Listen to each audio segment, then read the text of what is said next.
Doing some creek fishing. Down the creek, the water's a little too high. I got bluegill head, a trout head, and a bluegill body chunk. Creek's way up. Oh, there's a big gar going by.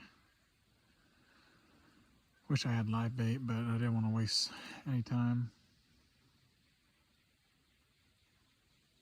But creek meets here and here. It's usually dead shallow in the summer. Gar swimming right there. That's why I wish I had some live bait, but the truck's up there. See what we can't do. Give it maybe an hour or so. About 20 minutes cast out, 20 minutes cast out. But there's brush everywhere.